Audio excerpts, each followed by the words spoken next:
You are now listening to Contractor Talk with Richie Kidwell, the voice for the people. Join Richie alongside co-host property damage attorney Hans Kennon as they bring light to the taboo world of big insurance companies, exposing their tactics and fighting for justice. Hear stories from contractors across the state. Contractor Talk, here to protect homeowners and uncover the truth. All right, welcome to the show, Contractor Talk with Richie Kidwell, every Monday night right here on 94.9 FM, 950 on the AM dial. And in a few days, we'll be on Spotify, iTunes, anywhere you like to stream.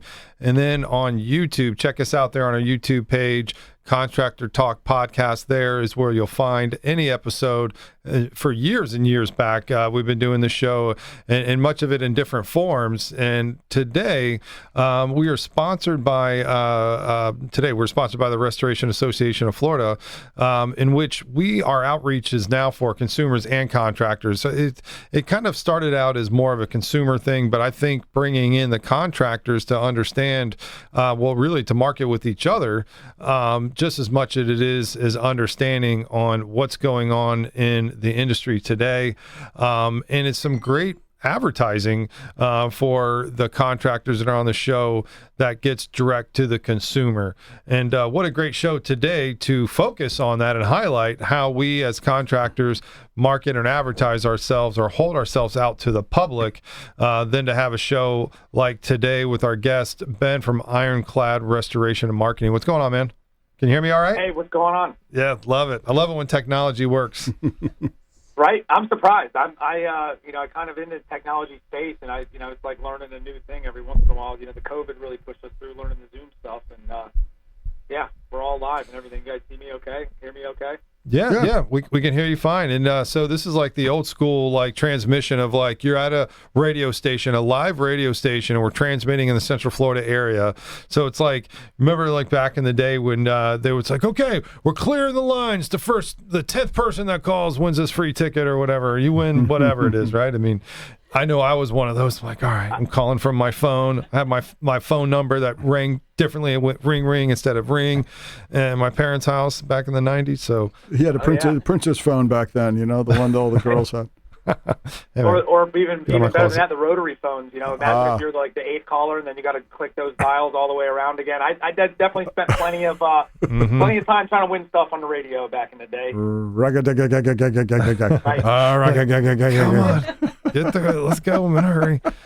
And then every time it's you get the busy signal. I'm like, for crying out loud, does anybody actually win this stuff? And I never believed it. But so this is going to be a great show today. And thankful to have you on the show, Ben. Hans Kennon, what's going on in the lawyer world as we know it? Oh, well, things moving along. We're still helping people every day until people come to our door and are disillusioned with the status of their insurance claim, and we try to help them through that. So much of our business is referral. I know Ben's here today. What I always tell my staff is that everyone is in the customer service business. They just happen to sell a different product. So the better we can do with communication, interaction, keep people up to date, calling them before they call us, really makes a difference these days. But as I said, we're customer service with a lawyer at the top instead of a customer service with an engineer on top, or whatever it may be. That's right. Exactly right. And we're all here to help. I mean, the folks that we have on our show, ourselves included, are here to help insureds, help homeowners, help people that are in need to either find a source of a contractor or just figure out a solution. For instance, if you have filed a Hurricane Milton claim in the state of Florida and it was underpaid, you're not satisfied with it, and you haven't signed a full and final release, you still have until April 9th of this year to file for any supplemental damages that you were not paid for. And so that's where Hans Kennon would come into play. At this point, it would be an indifference of what was paid to you or not paid to you, and what should be paid to you for damages to your property. Now, and if you're hearing our voice, what that means is you should call me tomorrow, not on April 9th. That's right. Let's just say for the public, April 8th. Just so just back it up a day, just in case you're like, oh, wait, hey, today's the day to call Hans Kennon. That's right. He said call him on April 8th. I'm going to tell him, pick up the phone and go, No, Mr. Kidwell told you to come in April 8th. I'm going to tell you to call me by April 1st. How about that? That's right. The sooner the better, because when it comes to that, what we mean by supplemental is, or it could be in that stage. It really, it's like what Hans said that they taught him to say in college, right? In law school. So you can say two things. I don't know, and it depends, and I use that in every way, right? And so it does depend, right? Everyone, because we saw the papers, we saw what came out, and they said that there's 15 insurance companies denied more than 50% of all the claims filed in Hurricane Milton time. So I'm doing the math, and I'm like, carry the one and the zero, and like that's a lot of millions of people that were underpaid or wrongfully denied when a hurricane goes over your home. And so it's tough, right? It's really tough to hit the public in a way that they understand. I feel like we have good channels, Ben, in the way that we communicate with each other as contractors and such. But how do we get to the consumer to where they understand? They're like, oh yeah, holy cow, I have until April 9th. Well, you know what? I was one of those several millions of people that were underpaid.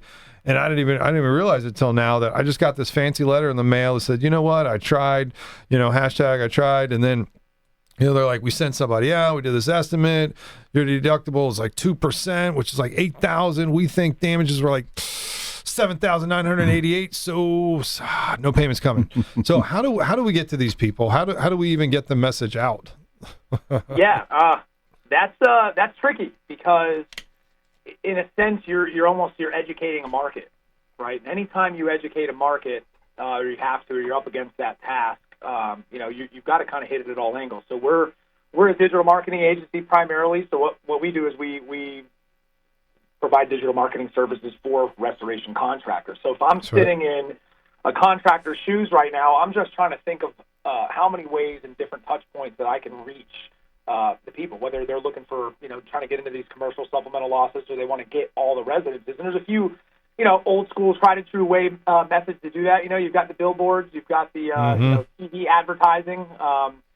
Big Pharma does it all the time. A lot of the law firms do that. And if you or anybody you know have been injured by this and this and this, and call this number today. So all those traditional marketing modalities, I think, would be beneficial. And listen, marketing at the end of the day is a guessing game. So how do you reach those people? If I had to spitball and you had to give me a gun to my head right now, I'd say everyday direct mail from the U.S. Post Office is a great way to create some marketing collateral that would maybe educate people on what their rights are, and get that in front of them. Things like that, billboard advertising, but I think there's a lot to be said with the world we live in now when it comes to social media, the power of social media, the power of what you guys are doing right now, I think is probably going to be best suited for it, and figuring out that age-old question when you're dealing with marketing is who you're trying to talk to, and then figuring out where you're going to reach them. So I think direct mail is a great way. They get a flyer in the mail about it. I'm sure if they're still there and they're dealing with the aftermath of Milton still, and then social media content, video.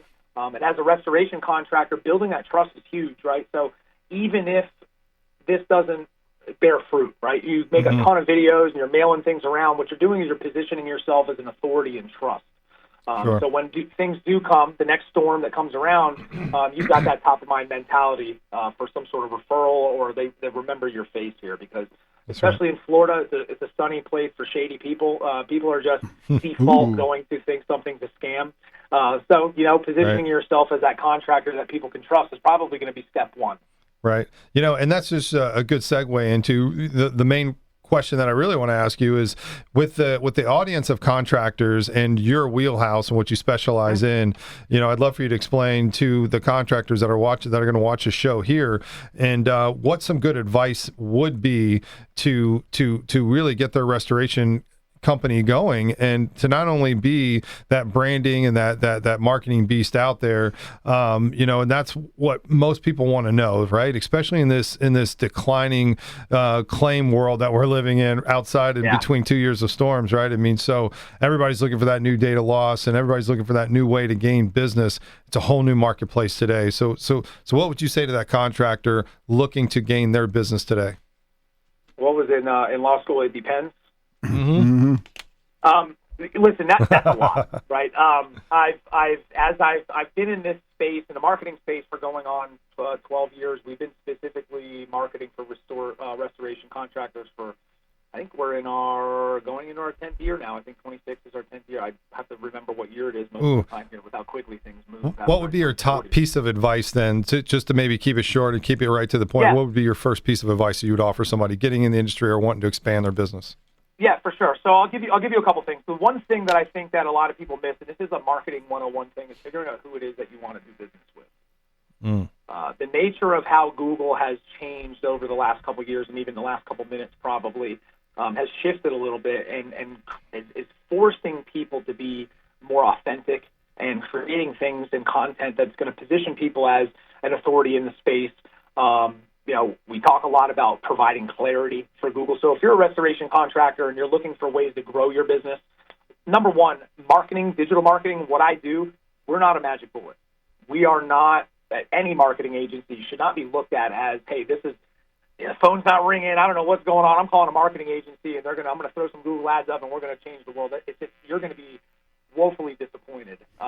Marketing should be set up as a supplemental tool for your business that's already established. When you have great standard operating procedures in your business, you already have somebody doing intake well, you've got great customer service. I think Hans made a great point in the beginning of the show that I overheard, and he's mentioned everybody in your company is kind of what was it that you mentioned? I want to put it, everybody in your company is a salesperson, right? From your person at your front desk to your techs to everybody is a salesperson for your company. So a company that's going to do well with digital marketing and wants to grow is already going to have all of their stuff together when it comes to their processes and their procedures, and they have a very solid plan of growth moving forward. Now, you bolt on a digital marketing, having a website that is fast, that's device responsive, that's a minimum.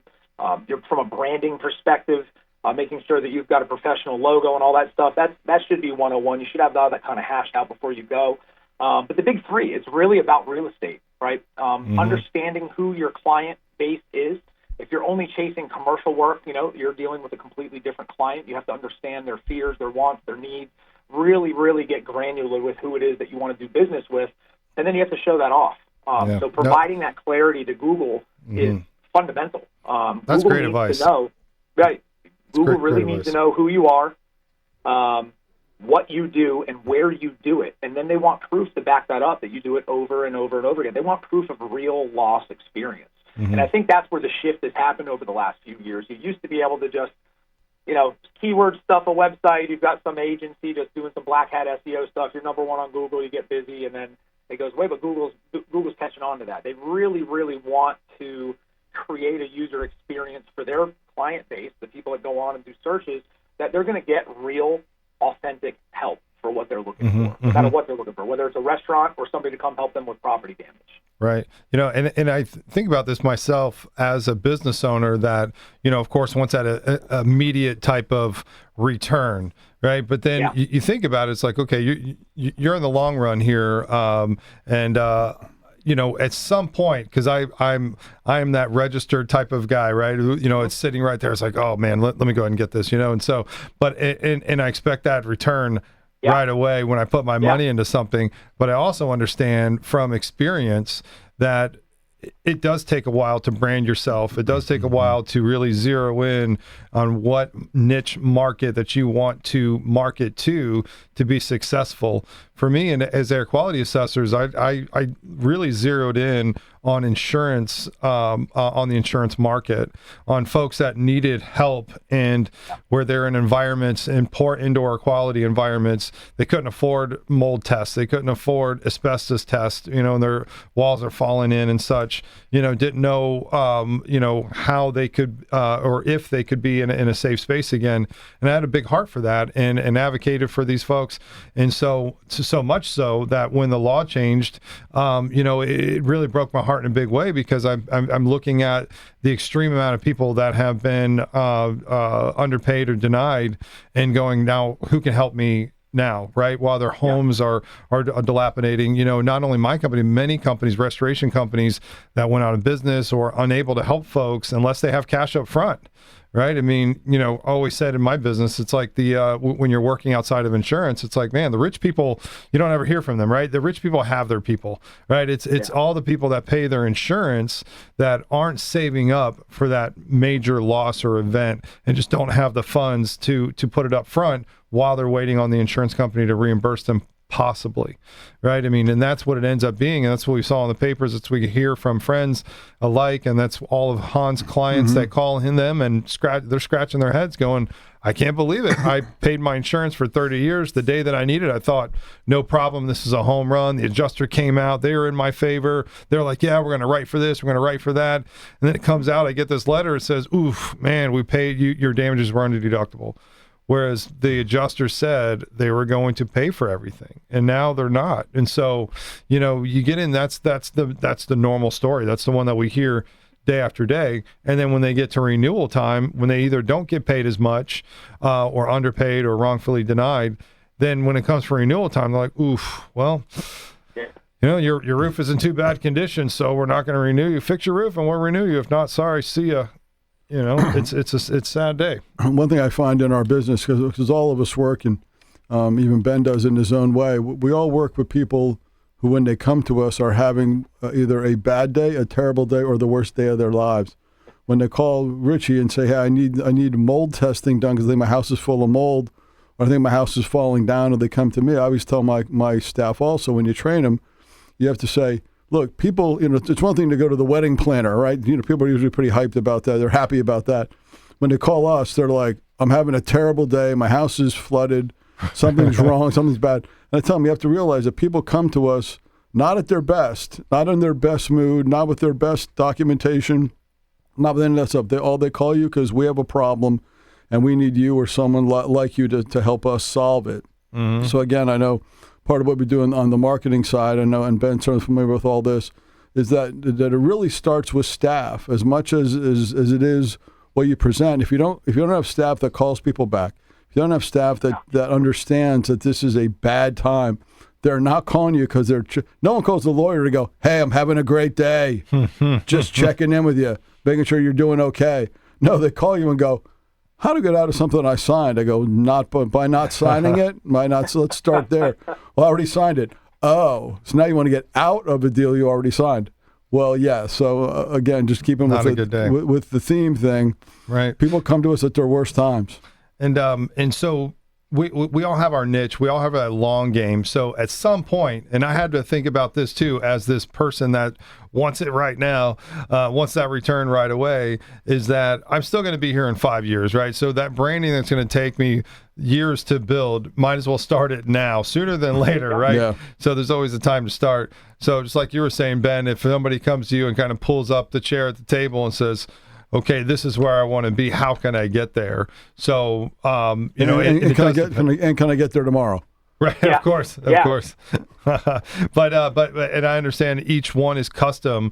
But for the general people out there that are saying, okay, how do I do this? They get through step 1 and 2 of their business. They get their logos, they get their basic website out. Yep. They get some good reviews going, and now they really want to take it to that next level. And I understand that's where your bread and butter is. Yes. Yeah. So we help create brands. Done hundreds of them. We build everybody from the ground up. We handle web design in-house. So we've got quite a bit of experience in this whole thing. In fact, so you could take soup from nuts from the very beginning all the way. Oh, yeah, that's great. And the reality is, and I definitely want to get into this because I love a lot of what you guys are saying here, because I think that, just go back to your original question about how do we get this information in front of people.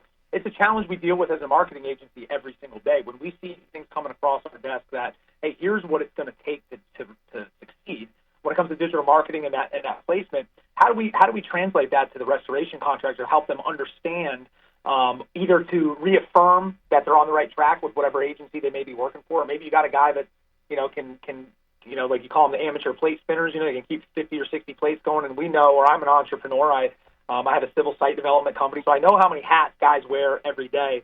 It's how do we get that information to the market? So I love that. Why I love Restoration Association of Florida and everything. Hans, it's good to meet you here. Is that you generally guys want to help people, right? So the content that you're creating right now, what we're doing right now, is how you get that stuff out to the public, out to the masses, and do that. So let's talk shop a little bit. By the way, I've written 3 books in this space for digital marketing. So if anybody is a DIY guy, or they're a tech and they're thinking about going off and doing their own thing, you can find me on Amazon. I've got a couple of these out here. The first book was the No BS Guide to Internet Marketing for Restoration Contractors. I had to redo that book like 3 times because every time I hit publish, Google changes something on their algorithm, so there always ended up being a little bit of BS in the book. So the latest book is now called the Some BS Guide. So funny thing is, this book sells less than No BS Guide because of the title, but people really understand that this one is going to have some BS because it's probably 3 or 4 of the tactics have changed since then. So let's break it down. So really, at the end of the day, what we're doing is we're placating to Google, right? Google is where, if you're dealing with residential loss and you're trying to get that homeowner, and even commercial, there's a lot of branding that comes into this placement on Google. You need to take up some real estate. How do you do that? Well, there's a few different channels when you're breaking down Google that you really need to understand what they are, right? So when you do a Google search, you're going to get your Google ads is going to be the first results, right? That's your Google ads, or LSA, the local service ads, Google guarantee, as some people might know it. The very next results are Google Maps, which is your Google business profile tied to that. And then under that is going to be your organic search. Each one of those channels is unique in how you are going to rank there and get that placement, which also, Richie, to come to you if somebody's like, hey, I want a direct response type of marketing, there's a world that you can live in too with this type of stuff, right? Each one of those things, it takes a different type of tactic, a different type of work, and also a different timeline to success. So the 30,000-foot view of it is Google ads are instantaneous. If you call the billboard company and had the marketing collateral to put a billboard up, that's what Google ads are, right? And part of the Google ads platform, one of the most effective lead generation tools that we've been using for our customers for a couple of years now has been the LSA Google Guarantee Program. Google put their money where their mouth is. They only send you qualified leads based off of a ton of parameters.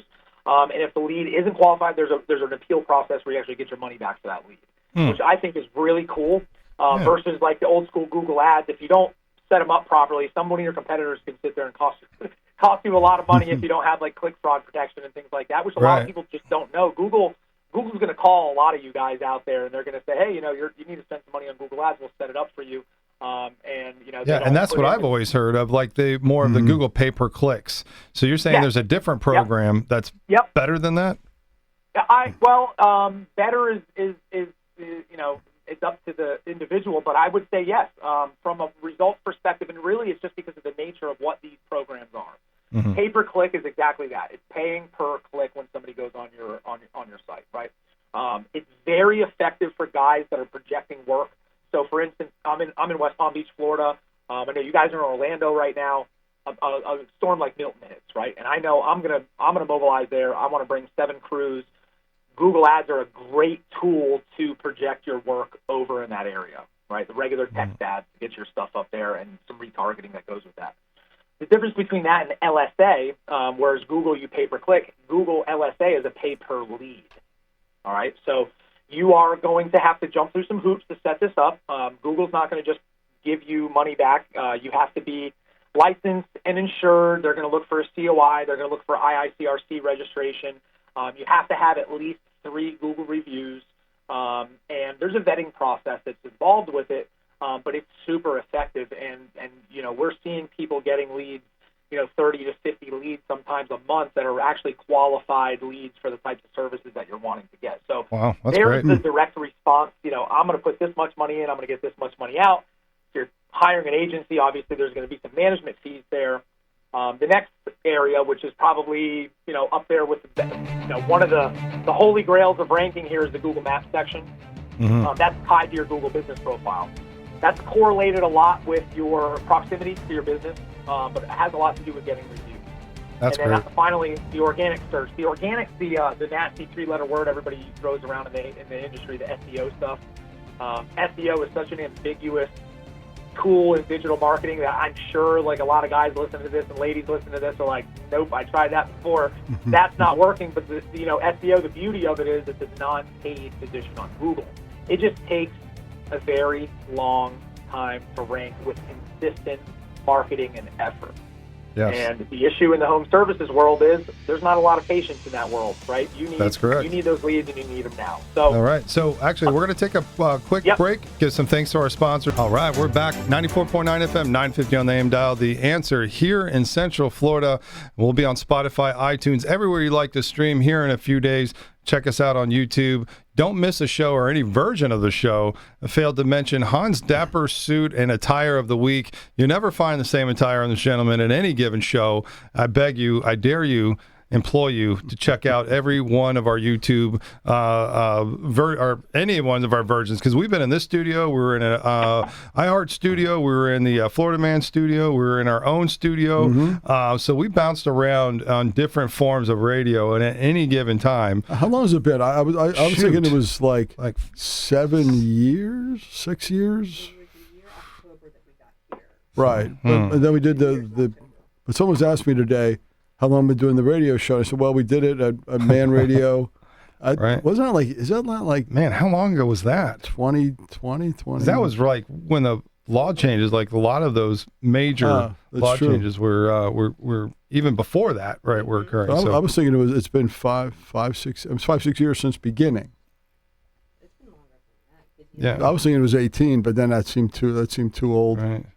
But I don't know. I was just curious. I don't know. I mean, the older I get, the more of these history nuggets that I forget. Anyway, so I'm just curious. It all blends together, though. But we've been at this for quite a while, and in different variations of the show. So, but back to the origin of Hans' Dapper Suit of the Week.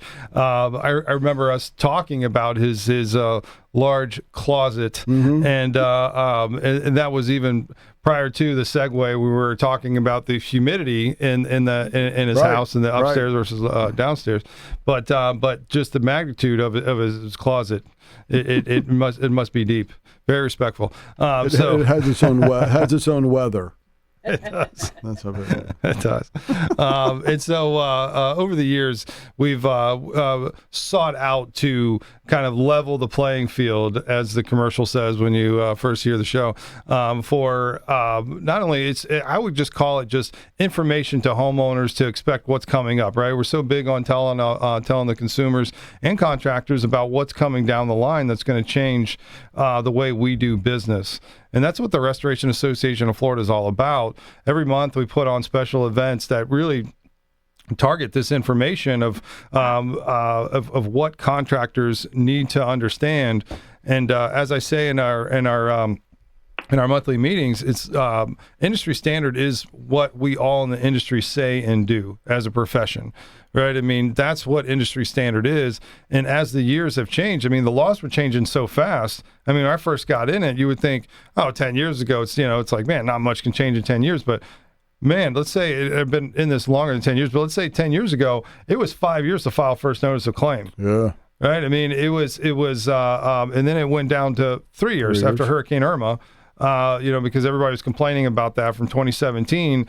They had this long time, quote unquote, to file. So they said, we got to make it 3 years, and then 2 years to file first notice of claim.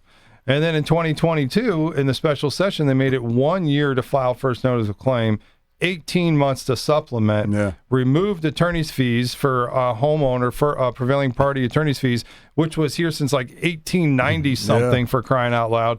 And then, I mean, so much major change happened in such a short period of time that, like, literally every time that a new month would come, we would come, okay, hey guys, don't forget about this. Don't forget about this change. Update your contracts to show this. And I've even included statute change for public adjusters, as those rights are being more and more diluted and eroded, and where insurance companies are putting policies that are just putting outright restrictions against public adjusters, which are there to help insureds in their time of need. So it's like, at some point, they took away attorney's fees. They're trying to take away public adjusters. Are they going to take away your right, Hans, to then help the homeowner? It's like, are they going to tax you? It's like, I don't understand how far these guys are going to take away everything from homeowners. They've amended all these policies to make it where they literally try to make the insured go it alone. Right? I mean, that's like climbing Everest, like, by yourself. Okay. You know what I mean? If you read an insurance policy or try to go through the stuff, I had a couple drive in from Groveland. I'm not sure where that is, drove from Groveland, like I think it's like middle of the state, to my office in Maitland for me to read a policy and read a letter because they wanted to basically watch me read. So they literally drove like an hour each way just to look at a denial letter on an interesting case. We're going to try to help them if we can. But you see this thing where the insurance company wants you to be alone in the process. Mm-hmm. And again, you would not undertake any, insurance is an adventure. Whenever you have to make a claim, and they want you to take that adventure without any help, without any guides, without any supplies, without any knowledge, without any prior knowledge, without a map or a compass, and say, well, to tell you what, you just follow our star and we'll bring you home. And everyone goes, like we talked about, when more than half of the insurers denied, 17 insurers denied more than half of the claims. I mean, that's like a million people. It's like a million people. And I can tell you, 10,000 of those, which is 1%, didn't call my office. I'm just going to tell you. I mean, and didn't call anyone's office that I know. So it just means people are accepting of these results just with either out of fear or whatever it may be, just scared to question the big insurance company when that's exactly what the policy is there for. Right. I mean, it's what we've all saw what happens right in front of our eyes during COVID. Let's just call it out like this. You can tell the media has power. Facebook, social media, all of those like pressures. I fought the crap out of it. That's why I'm no longer on Facebook. I get kicked off every other day for telling the truth. I'm like, I'm not worried about you guys talking about the math. I'm worried about OSHA shutting me down. Like, have you read what? Anyway, so get into all that, right? And then so it's like that's what it taught me is that the internet, the media can push a narrative that if you continue to say it over and over again, that's what I've heard when I was a kid. If somebody tells you a lie over and over and over again, eventually it becomes truth, right? I mean, and that's the power of this constant media machine. And you'll hear it's whose ever agenda, right? I mean, whether in political world, it's like the Democrats are pushing this agenda, right? And they have control of the media, but then you look at the television and you hear pharmaceutical ads. There's all these, out of shape people dancing around, taking all this crappy medication. And you're like, who the heck is behind this, right? And you find out, you really find out of the narrative that is being pushed. And it's okay to take all these things where the side effects well outweigh like what you're taking it for, which is still beyond me. But yet this is what leads our public right now. That's why I don't watch television much, because when I did the other day to try to watch a show, and I'm like, what is this back-to-back pharmaceutical commercials? And I'm disgusted by who controls the media, right? And it's where you put your dollars. The only thing worse to me than the pharmacy ads is the State Farm ads.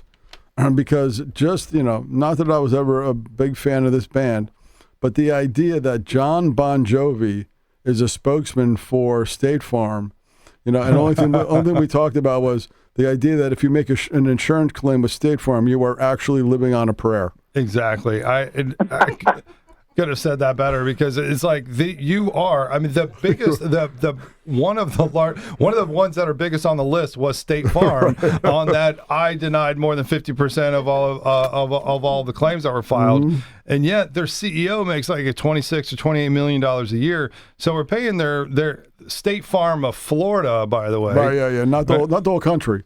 No, but this person makes like $28 million a year, so over $500,000 a week in weekly salary that we pay this person just to deny outrageously amount of number of claims that were filed. I mean, everybody's and then they litigate and defend the crap out of it.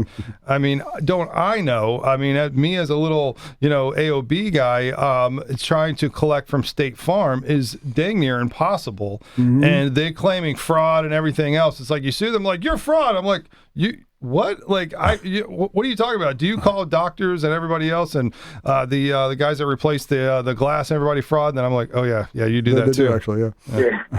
Are you guys trying to tell me insurance companies don't have our best interest in mind? Oh my God, you are not in good hands, and they are not a good neighbor. Hot take. And I have no piece of the rock. Right. No kidding. I don't think anybody does. Now, Ben, you've been in the game for quite a while and understand these I would say, ups and downs, not only in the industry. And, and I'm trying to be that, how I want to say, just that front man of information to say, guys, stick with it. This is how you work in today's market without the assignment of benefit, right? This is how you can still help homeowners that don't have the money up front, right? Here are ways to still bill on a direction to pay where you, the contractor, still feel okay on providing services up front while the insurance company has a chance to get your invoice, has a chance to fully investigate the claim, and then make payments as such necessary. And so those are still the claims that are being, where the outcome is still higher when you're not represented, whether it be a good contractor, public adjuster, and even if an attorney, if you get to that point, right? I mean, and so the claim confidence needs to get back up again for us to do so. And many of the people are saying we're waiting for that next storm or hurricane for this to really come into play.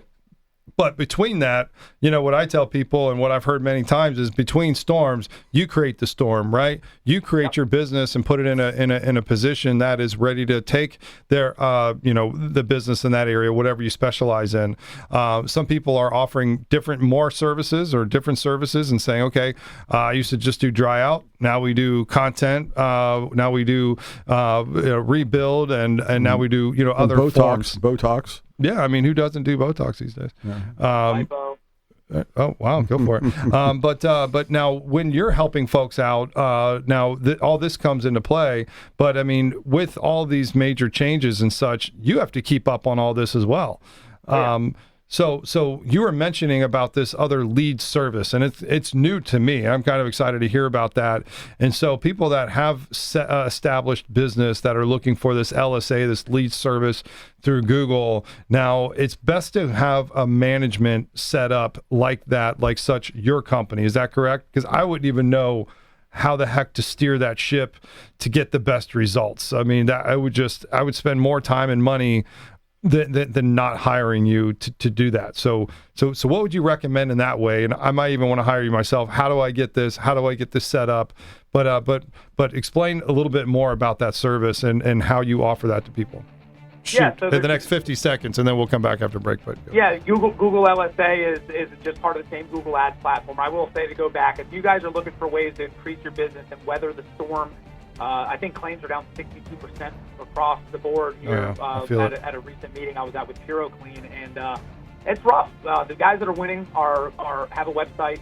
They are consistent in their marketing. They have a strategic SEO program. They're ranking in organic search. They're getting Google reviews and ranking in the map section and not neglecting the Google business profile. And then the icing on the cake, that direct response, they're leveraging Google Ads and Google LSA as that control lever. Because if you are just depending on storms to get to control your income of your business, you're just renting that space. That's true. That's good advice. We're going to be right back and come right back with Ben with Ironclad Restoration Marketing. We'll be right back in just a 1 minute, short break this time.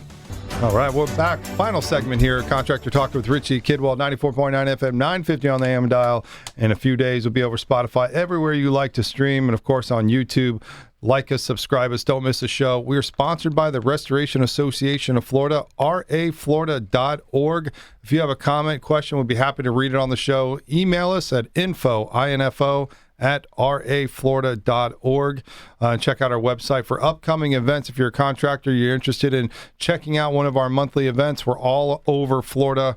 This Wednesday we'll be in Boca Raton for a lunch and learn, and then April 9th is our next happy hour event we're doing at Bow Campers in Fort Lauderdale. Always a good time, and we'll circle back next month at the end of April or the month following in the Central Florida area. So information to contractors of what we focus on, how to work in today's environment, what industry standard is today in each marketplace, and how can we help consumers get back to a pre-loss condition.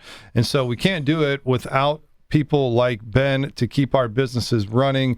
And so right before the break, Ben, you were explaining not only the lead service that is offered through Google, but just a different way that you position people that are your clients and what the benefits are. Because again, I could try to do it myself, but I'm going to screw it up, right? I mean, I'm not going to get the results that I want in the fashion that I want it to. You can throw money at something, but unless you know what you're doing, you're really not going to be a focused type of measure unless you get somebody like you involved.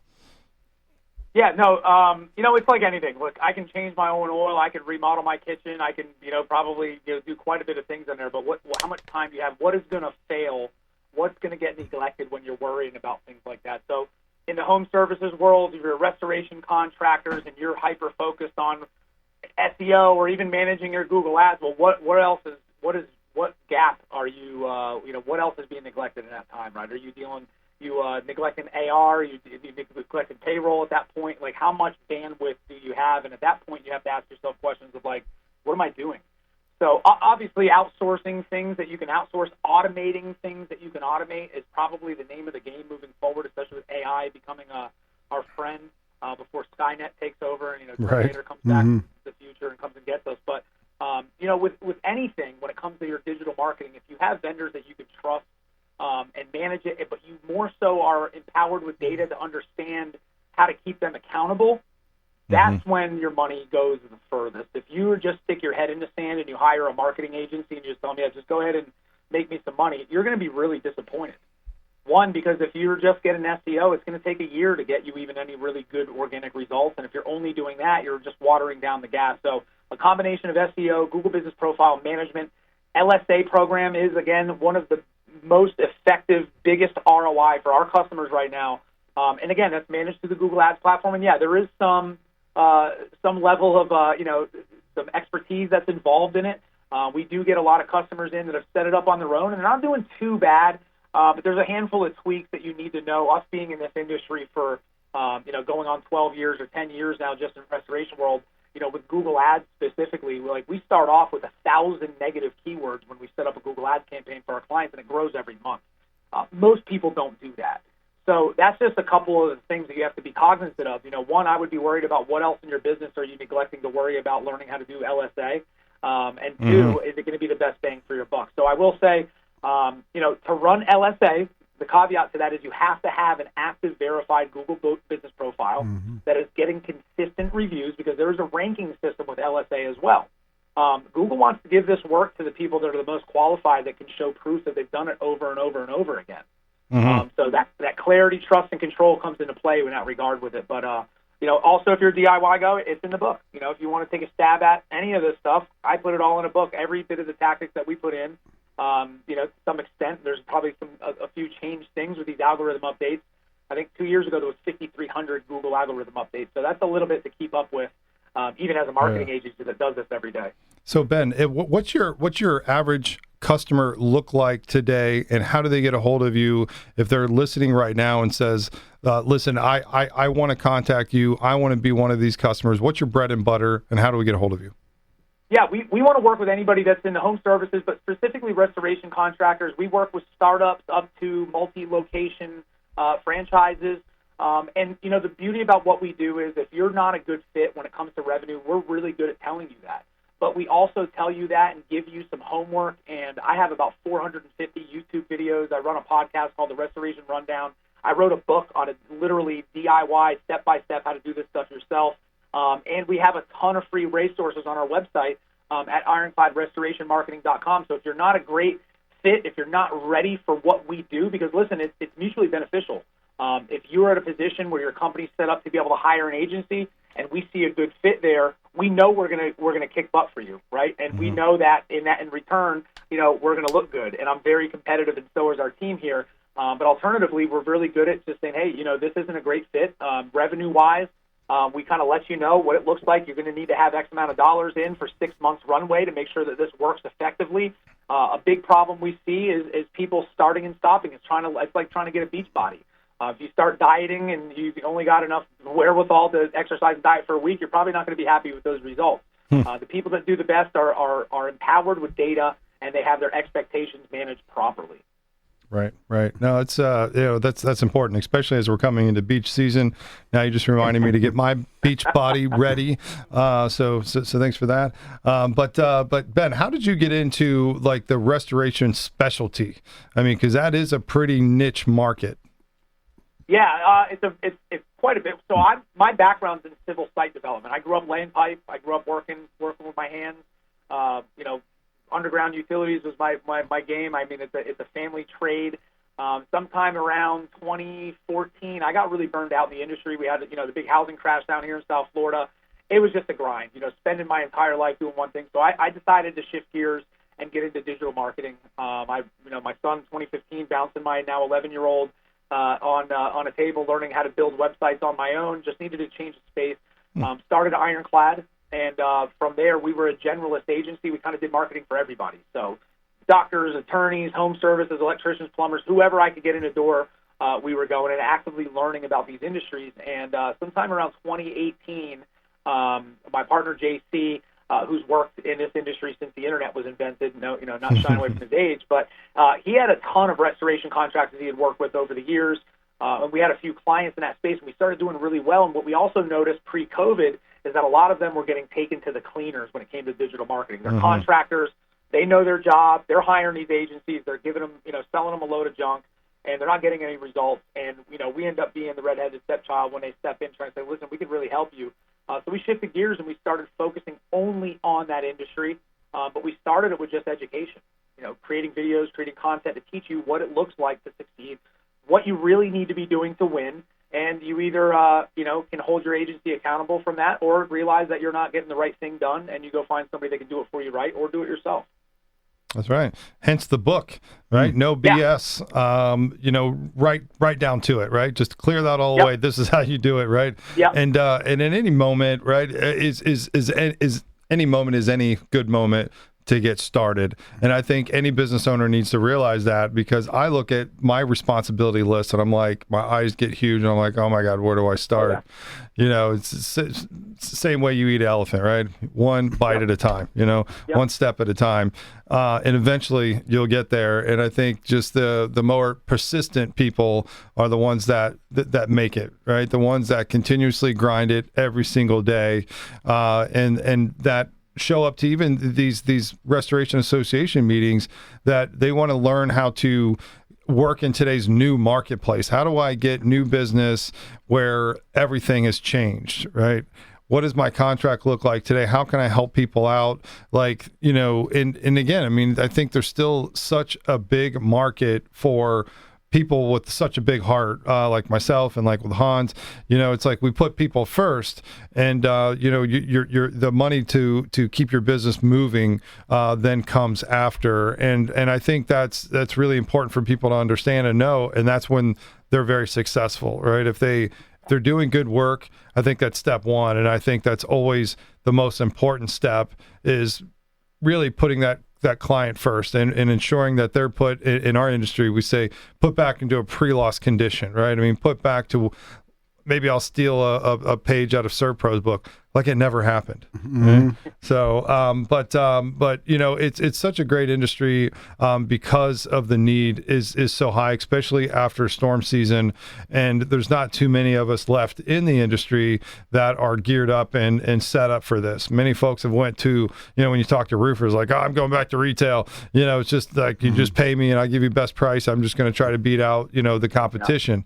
And so insurance claims exist. And I think, where us as educators, as contractors and educators and as policyholders ourselves, when we see a roof beaten up by a hailstorm, like maybe the one that just happened here in Orlando last week, and if there's clients to that effect, and it's like they're paying out of pocket, it's like, well, you're paying your insurance and you're paying out of pocket, most people don't have a problem filing a claim against their car insurance if the damages supersede the deductible.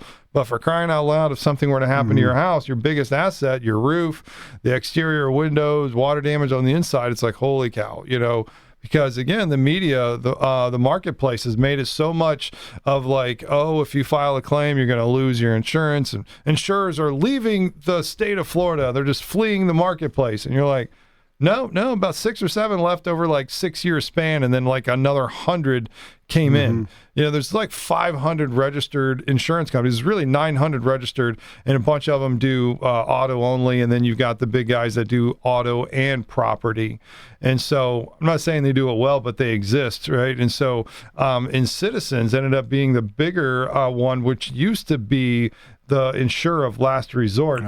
They sure became the higher, the easiest insurer when they were put into law, I think a year or two before. They were capped at 15% over the next 5 years. And then, boom, then the fake crisis came out where Office of Insurance Deregulation was just giving out all these insane premium increases like Oprah. Just like, you get an increase, you get an increase. They were just slamming it out left and right, all to create this facade that then looks like, oh, the insurance companies, everybody's raising their rates. It's crazy. And it's like I always say, it's these legislators love to carry around like a solution for a problem that doesn't exist. So what do? They create the problem, then they throw down and say, there you go, I told you. Now it's time for this legislation piece to come out because now there's a problem. I told you there was. And it's always the money. Who controls the money, controls the narrative, controls the world, right? Who are we, right? Just somebody that complains about it on the radio. So, but we do what we can for each homeowner that we come into contact with. Me as an indoor quality and engineering firm to help folks out where they need this to move forward with their claim, but don't have the funds up front to do so because they're trying to get reimbursed by their insurance company. But it's like, what came first, chicken or the egg, right? It's like, you can't, like, what are you going to do, right? So we're here to help people. We hope you check us out. raflorida.org is our organization. And Hans, if somebody then had filed a claim on Hurricane Milton, they have until April 9th, they're going to call you pretty much right away. Right. We hope they would. We don't want them to call Richie on April 9th. Don't do that. Call Hans Kennon at 407-782-0258. 407-782-0258 for any property claim you have that came out of Hurricane Milton. Anything after that, feel free to call us also. We're happy to help. And there's a website, right? You have a website, too. I do. The KennonLaw.com, KENNONLAW.com. All right. That way, my man Ben from Ironclad can go check you out and give you some good reviews.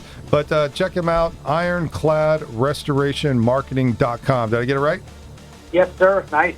Love it. All right, thanks, guys. We'll check you guys out next week. Have a good week. See you.